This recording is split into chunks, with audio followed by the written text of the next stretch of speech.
Want to start with a little bit of a refresher as to how China becomes a communist nation, and a little bit of background to the story that will help us out in understanding Sino-Soviet relations. That's today's topic.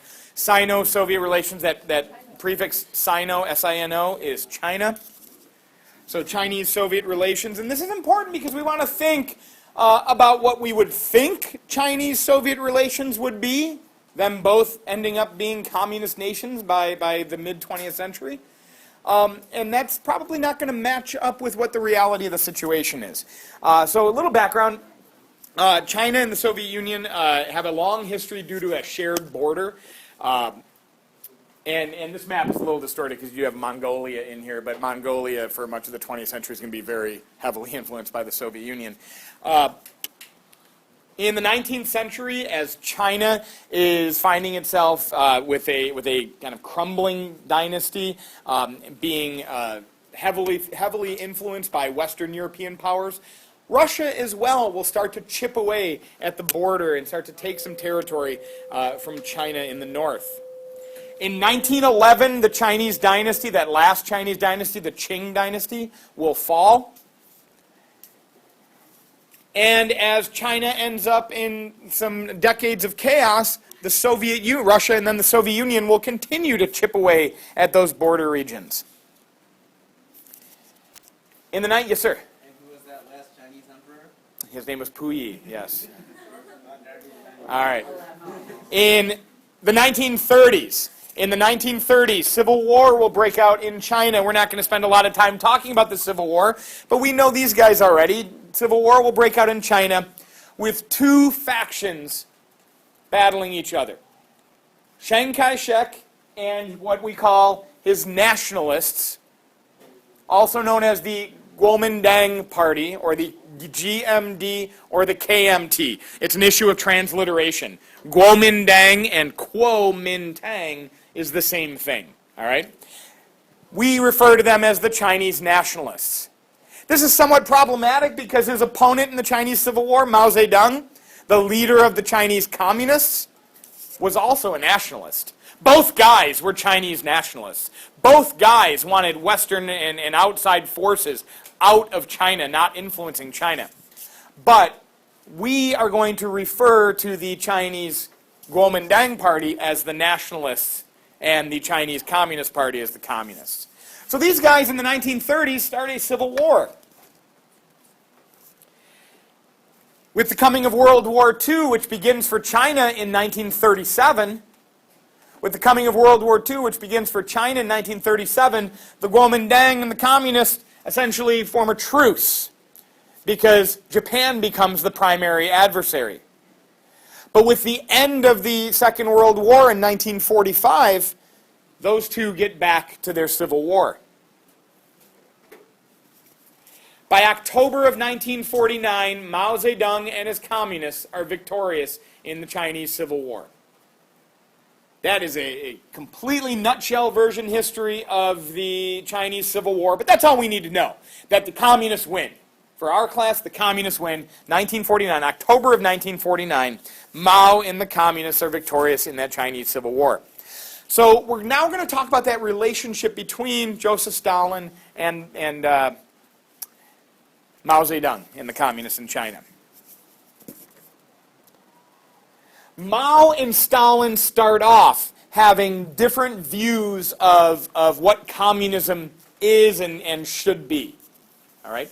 In its origins, like going back to Karl Marx and the Communist Manifesto. And actually, why don't you guys just hold off the writing for just a second, because it's not crucial to have all this background. Just hear it. In its origins, communist ideology is, according to Marx, a natural progression of society. All right? Where for most of human history, now Karl Marx says that the history of the world is a history of class struggle, that there are underclasses being dominated by overclasses or the land ownership class. For most of history, wealth was associated with the land that societies controlled. All right? because wealth came from the resources you could pull out of the land or the agriculture that you could grow on the land, right? So whoever owned the land had the wealth. And for most of human history, land was owned either by powerful states or by powerful, wealthy individuals. But they were few compared to the masses of peasants that would work that land, whether they be slave labor or by the Middle Ages in Western Europe, feudal labor like serfs. You guys have heard that term before? And then this starts to change in the mid-1700s with the advent of the Industrial Revolution, especially in Western Europe. This is where it all begins, okay? Karl Marx is a German guy in the mid-1800s when the Industrial Revolution has taken hold across Western Europe. In the Industrial Revolution, according to Marx, this is like step 2. Land now, in and of itself, is not the center of wealth in this industrial society. We talk about capital being the center of wealth. Now, capitalism, you guys have heard that.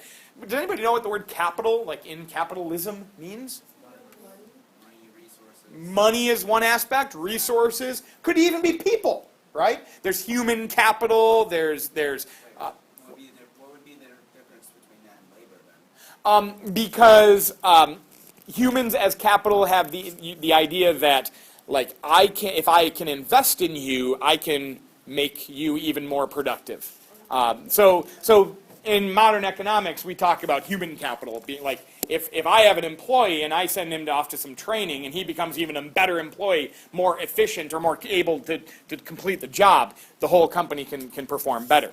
So anyway, with the advent of the Industrial Revolution, you now have the wealth of society not centered on landowning aristocrats. They're now centered on business-owning modern aristocrats, or what Karl Marx would call what? No, those are the workers, the bourgeoisie. Very good. What Karl Marx calls them the bourgeoisie, the ownership class in these Western European cities, right? And Karl Marx would say, eventually, and this is what the Communist Manifesto is like predicting, eventually the workers who are toiling in those factories for very little while the ownership class is getting ridiculously wealthy, eventually the workers will rise up and overthrow the ownership class. And they will take over the factories, all right? That'll happen at some point. But you got to have an industrial society to do it first. Well, this is what Vladimir Lenin tried to do with the Soviet Union, all right? And when we have the Bolshevik Revolution in the Soviet Union, he's obviously a Marxist. But Russia had a little bit of a problem with this aspect of history, according to Karl Marx. Because Russia was absolutely the kind of society that was using feudal labor systems, right?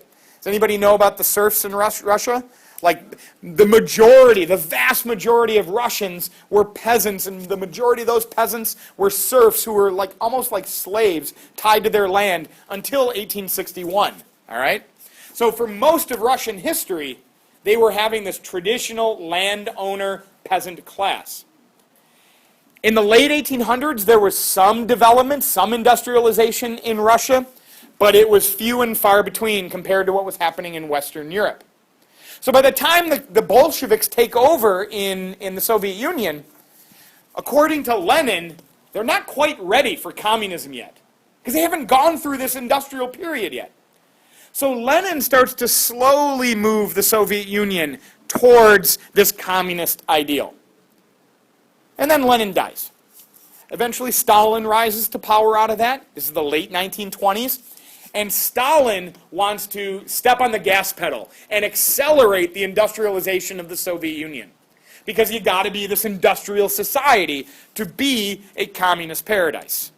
So you guys might remember from Dr. Reddish a few months ago talking about Joseph Stalin's 5-year plans and the collectivization of agriculture. It was really Joseph Stalin, not Vladimir Lenin, that turned the Soviet Union into the communist state that we all kind of associate it with, right?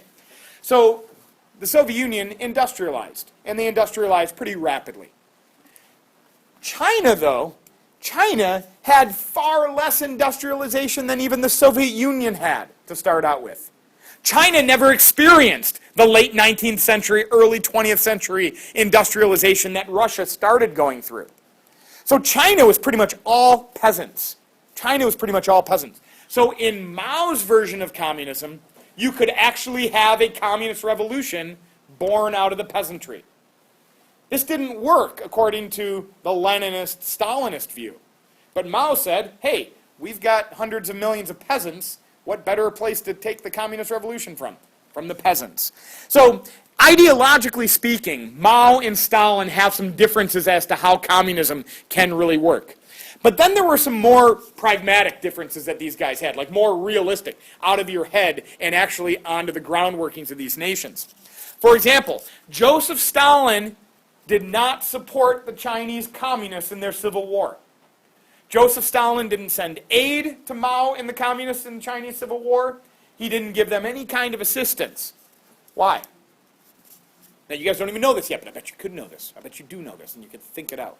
Why do you think Joseph Stalin would not help out Mao Zedong during the Chinese Communist Civil War? Yeah?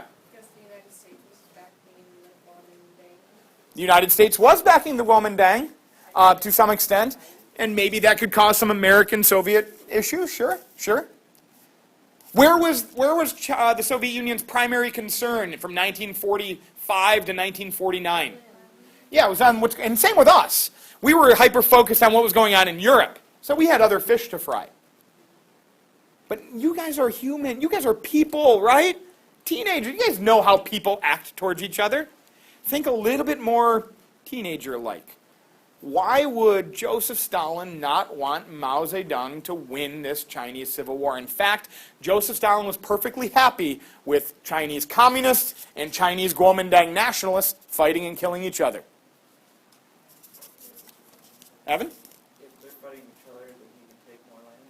If they're fighting each other, maybe he's not going to be taking more land at this point, but he's certainly, who's going to be the big boy of world communist powers? It's going to continue to be Stalin, all right? In Stalin's mind, a weak China is a stronger Soviet Union.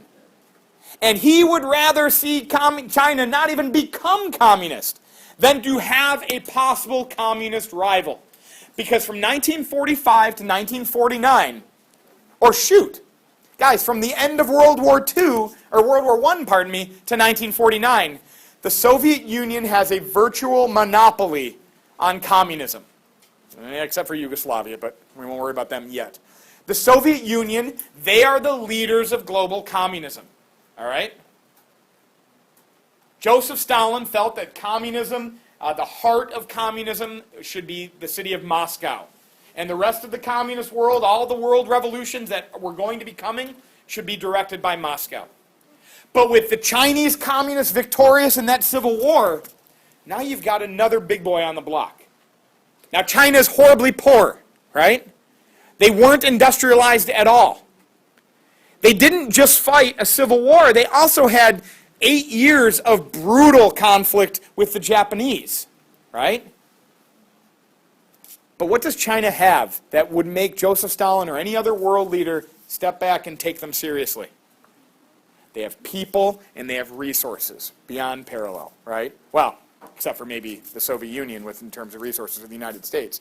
They have the biggest population in the world, though. Guys, we care about that tremendously today. Joseph Stalin cared about it in 1949.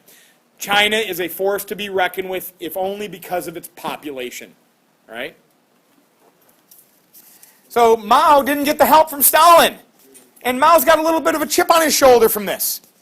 But even despite that, in 1950, Mao Zedong will be invited to Moscow to meet with Joseph Stalin. And in 1950, China and the Soviet Union will sign what's known as the Sino-Soviet Treaty of Alliance.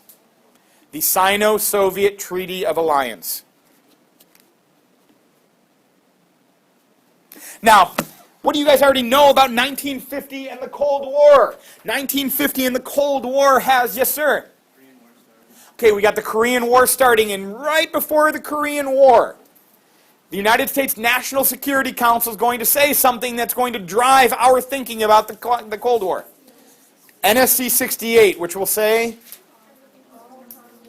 very good, all communist activity is stemming from Moscow, and we've got to repel that, contain that, and increase our military spending to do so.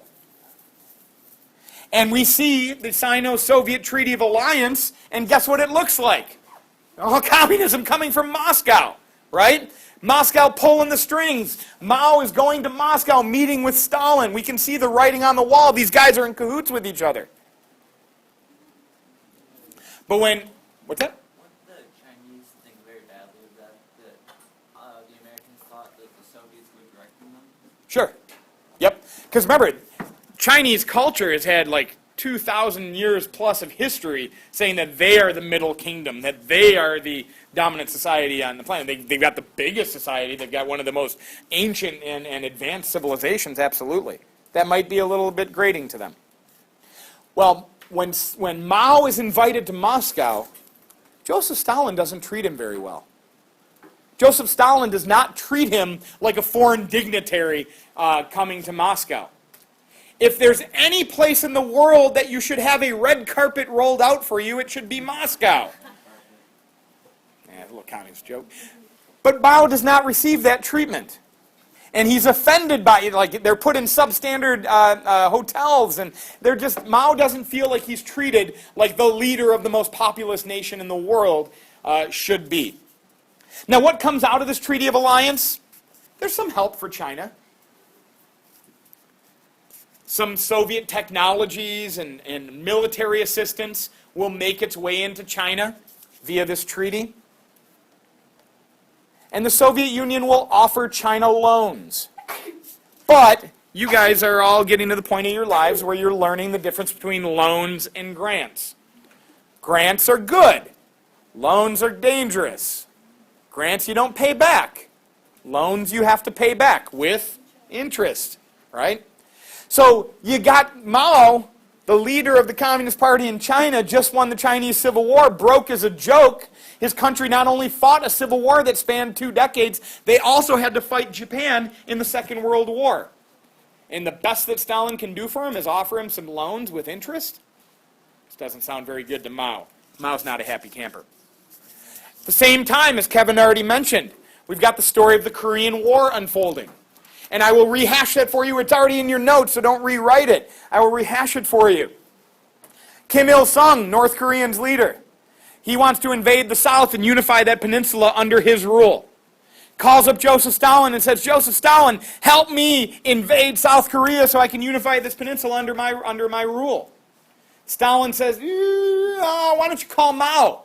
See how Mao can help you. He's right next door to you. Okay, Kim Il-sung calls Mao. Mao is going to offer Kim Il-sung assistance in this war. In part because Joseph Stalin directed Kim to Mao. And Mao, rationally I think thinking, if he helps out Kim Il-sung, which is kind of helping out the Russians, if he helps out Kim Il-sung, down the road, maybe the Soviet Union will help out Mao. Because what does Mao want to do? Eventually take back over Taiwan. Take care of the Chinese nationalists, the Kuomintang, Chiang Kai-shek, who are holed up in Taiwan. Taiwan's an island. He needs an air force. He needs a navy to have an invasion of Taiwan. The Soviet Union can help him with that down the road. So the North Koreans invade, you remember? The Americans and the United Nations respond. The Americans then adopt a policy of rollback in Korea, and we begin to drive North Korean forces all the way to the north. And as we get close to the Yalu River in North Korea, China, Mao, will send 200,000 Chinese troops across that river to meet the United Nations forces. Promptly, American and United Nations forces are driven back across that line of latitude that we remember from Korea. 38th, not to be confused with the 17th. That's Vietnam, further to the south. They're driven back across the 38th parallel, and this war will remain in stalemate form for the next 3 years. All right? In fact, Mao Zedong is even more angry at Joseph Stalin, because he feels that Joseph Stalin is not letting this war come to an end. Before 1953, the North Koreans and the Chinese felt they were done fighting. The Americans certainly wanted to get done fighting.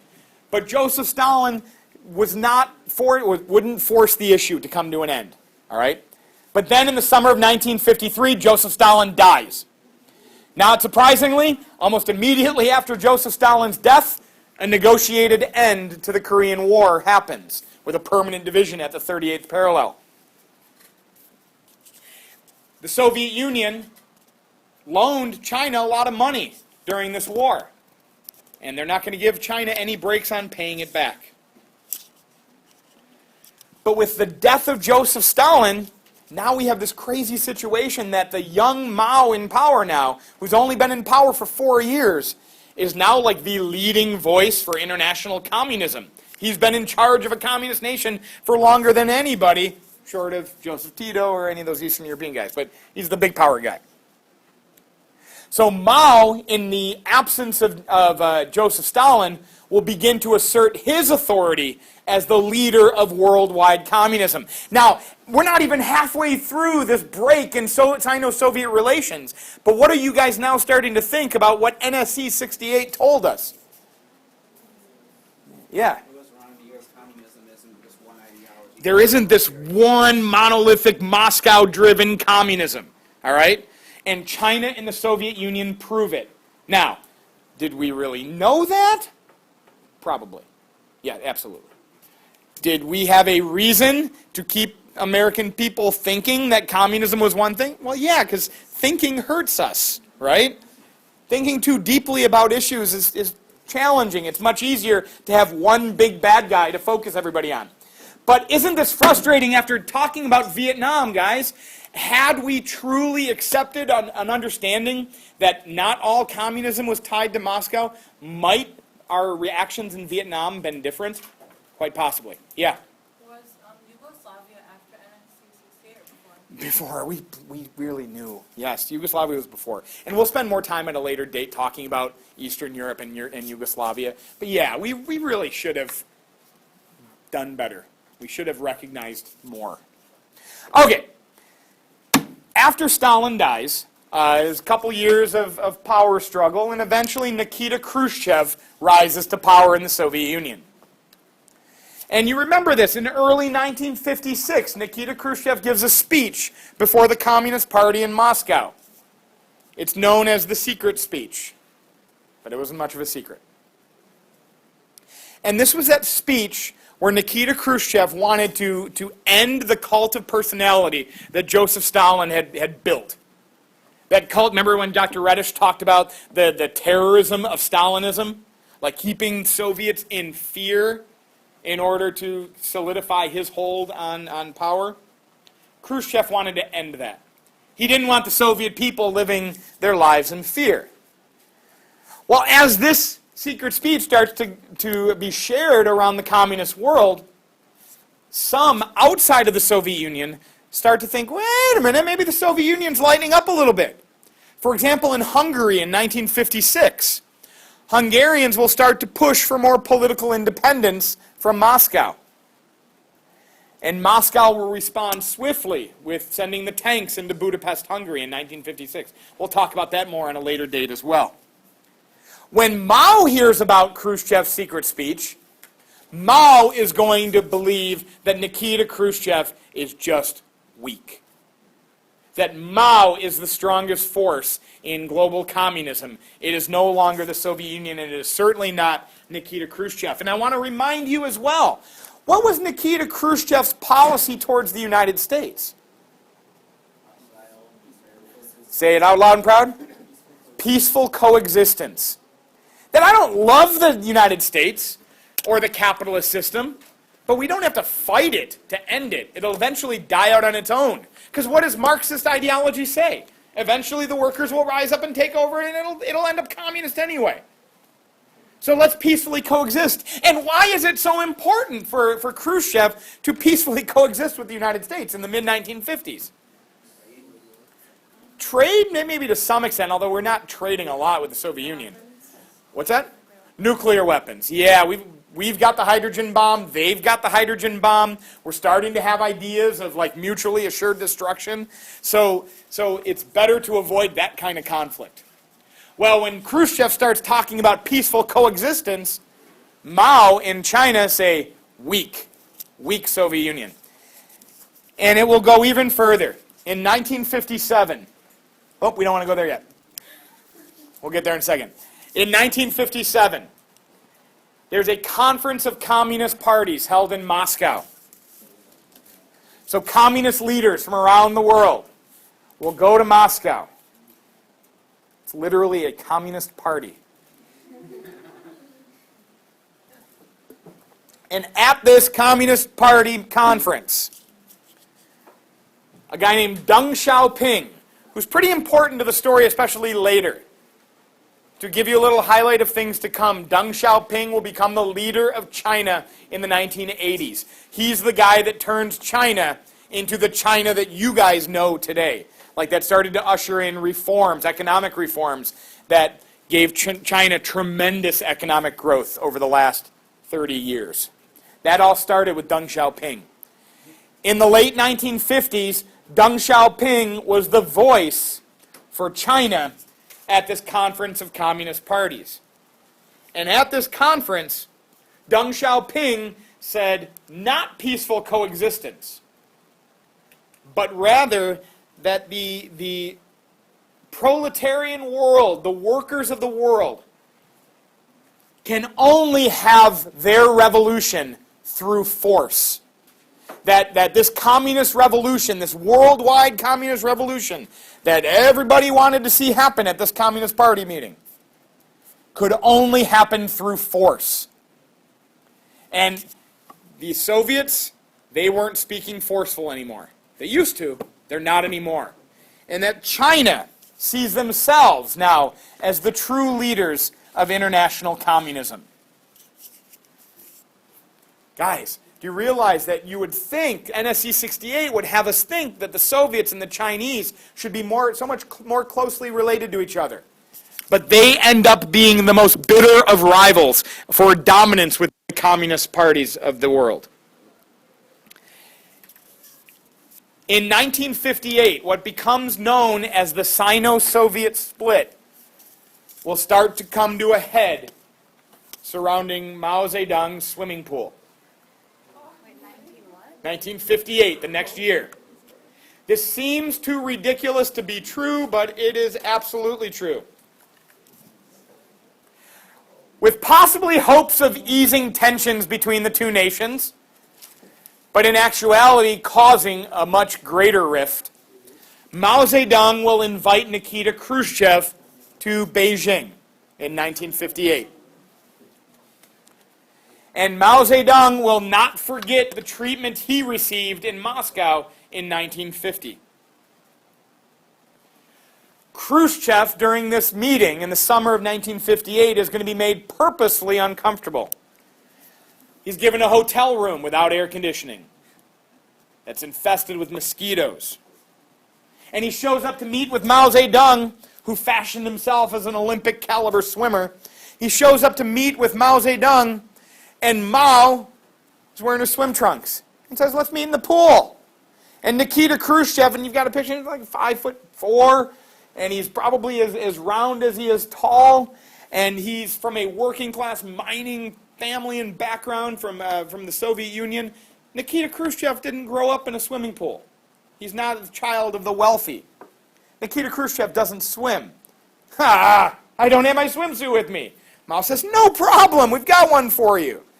So Nikita Khrushchev will paint on this ill-fitting swimsuit, and he will get into the pool hanging out in the kiddie end. But Mao taunts him to come out into the deep end. Khrushchev can't swim, so he's thrown a tube. So now you've got Nikita Khrushchev, the leader of the Soviet Union, with water wings essentially, while Mao Zedong is swimming laps around him.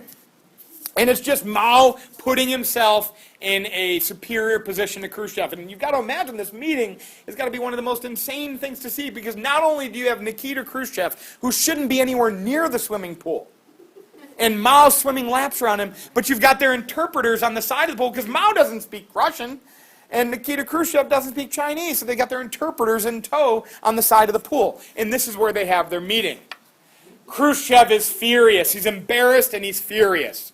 And any hope that this meeting would have ever eased tensions between these two nations is lost.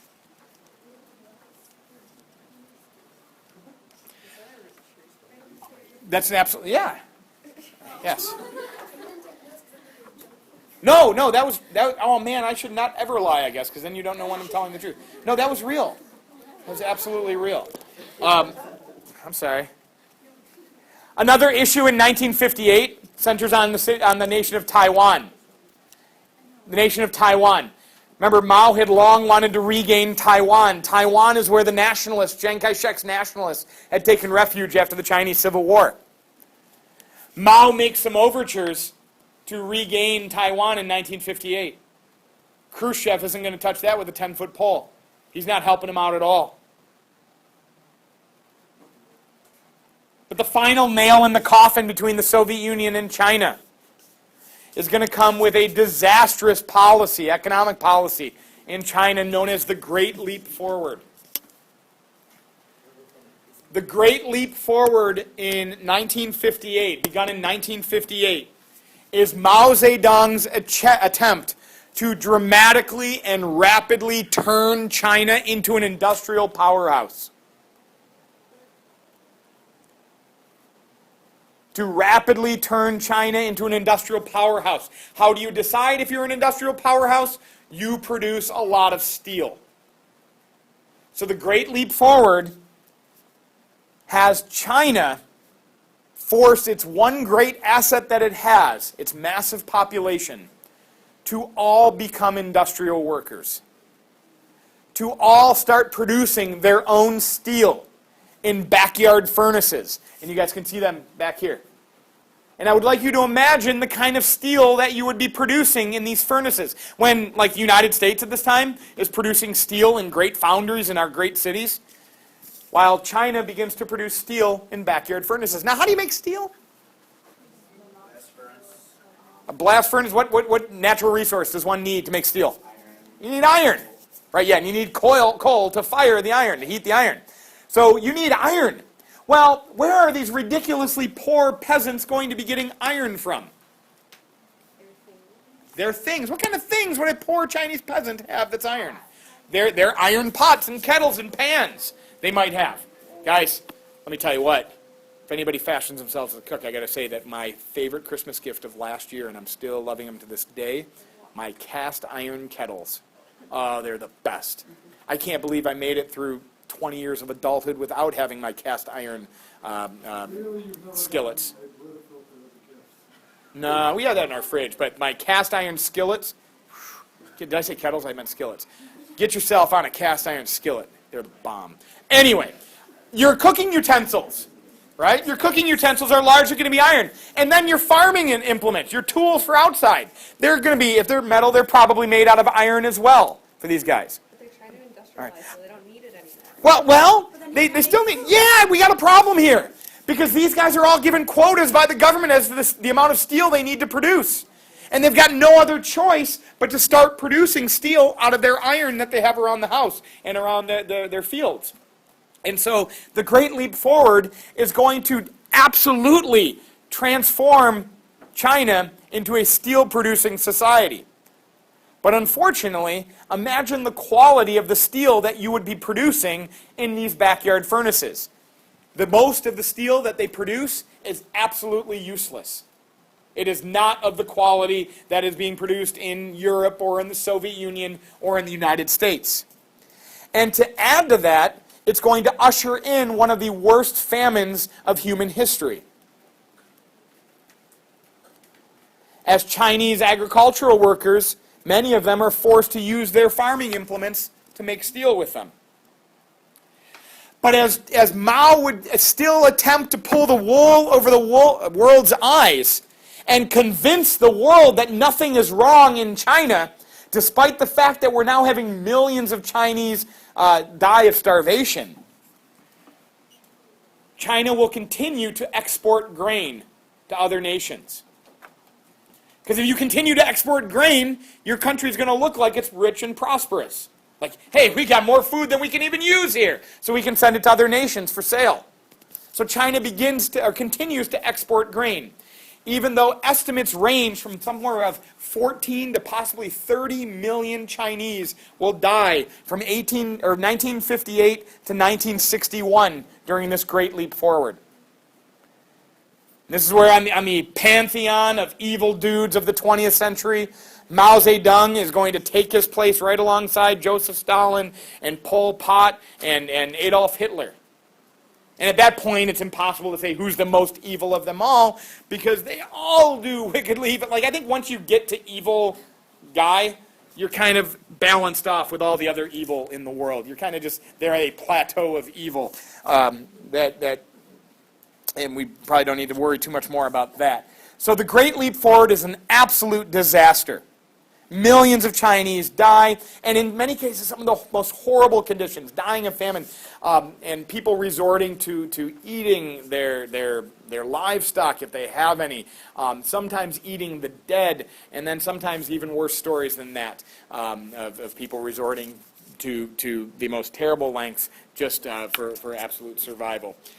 This would end in 1961. As Mao would finally allow outside grain to be imported into China to feed these people. The Soviet Union and the Soviet Union will denounce the Great Leap Forward and Mao Zedong for these actions. And this pretty much seals the deal on what is known as the Sino-Soviet split. Despite their shared communist background, the Soviet Union and China are absolutely not friends with each other. And I think it's safe to say, absolutely safe to say, that during the course of the Cold War, China's relationship with the Soviet Union was far worse than the United States and the Soviet Union would ever get. Or the United States and China, for that matter. The Soviets and the Chinese had a far more tense relationship than the Americans and the Soviets ever had. I'm going to mention a couple more things, and then we're going to send you on your way. In 1962, to give you another example of this rift, there's going to be a short border war between India and China called the Sino-Indian War.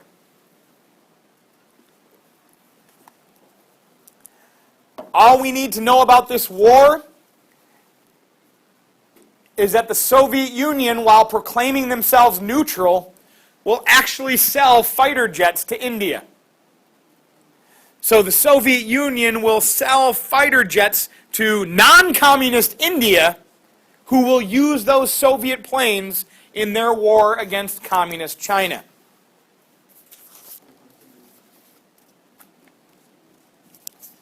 Yeah. It's just a different kind of gun. That's not an AK-47. That's a bigger gun. And if you notice, he's like on the ground here, so it's going to be a lot harder to put that magazine in from underneath if you're like kind of laying on the ground. What kind of gun is that, Kevin? Brand gun used in World War II. It's called a what? Brand Erie and used in World War II. Sweet. Look at that guy go. But anyway, that would be right, Kevin? Like, because you can't easily put the magazine in from bottom when it's. I guess so. Like, I don't know I what would, they were doing. that makes sense to me. I'm going to make that up and go with it. Also in 1962, you guys remember the Cuban Missile Crisis? Another example of the deepening rift between the Soviet Union and China. When Mao gets wind of how Khrushchev and Kennedy work out a deal to end the Cuban Missile Crisis, you remember what that deal was, right? They get rid of their missiles in Cuba, we get rid of our missiles in Turkey, and we pledge to not invade Cuba again. What's that? The deal? Oh, I don't know. Oh, no, I don't know that it had. No, just what did it do? I don't know if we have a specific name for the agreement. But anyway, what do you think Mao Zedong is going to think of Nikita Khrushchev for working his way out of this disaster? You're weak. Mao publicly said, you should have nuked America. I know, it's kind of. He doesn't, yeah, he's going to have him pretty soon, though, which is going to be very interesting, and I don't want to spoil the talk in a couple days. But guys, sometimes, this is why I think it's worthwhile to study history, even though I'm not one of those guys that believes history repeats itself. But I think history does offer examples and give us guidance as to how we should look at different situations. For example, Mao talks a big game about nuking the United States. Khrushchev should have used the missiles in Cuba. And eventually, China's going to gain nuclear weapons. And guess what Mao never does? He never actually uses them. He talks a big game, but he's never actually going to use them, of course. All right? And maybe that would make us think twice or react differently to even some of the rhetoric we hear in today's stories. The last thing I want to mention is one other aspect of the breakdown in Sino-Soviet relations, and that comes after, or during, I should say, China's second great social and economic movement of Mao's rule, and this is called the Cultural Revolution. So you got the Great Leap Forward, that's the attempt to rapidly industrialize, and it's an absolute disaster. The Cultural Revolution is Mao Zedong's attempt to weed out anybody in China, starting with the intellectuals in China, who might challenge his authority and his ideology. Any aspects of old world thinking or old thought, like predating Mao, started to be squashed out of Chinese society. Attempting to eliminate any aspects of what Mao would call bourgeois thinking, like this capitalist thinking, try to get that out of Chinese society. By 1969, more than 500,000 Chinese will be killed due to this Cultural Revolution.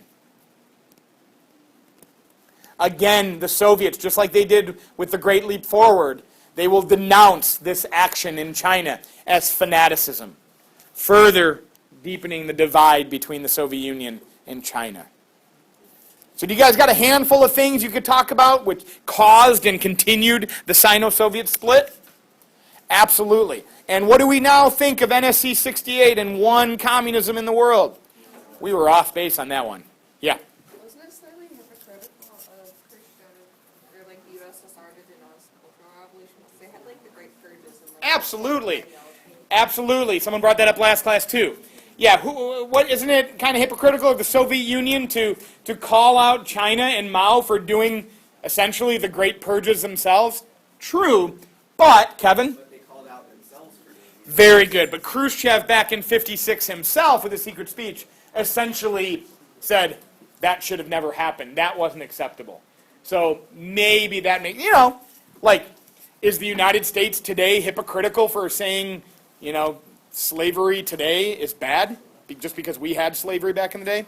Now, I think we've admitted it's wrong, and we've maybe not gone far enough, but we've attempted to stop it elsewhere. Just because, two wrongs don't make a right, right? Anyway, any other questions, comments?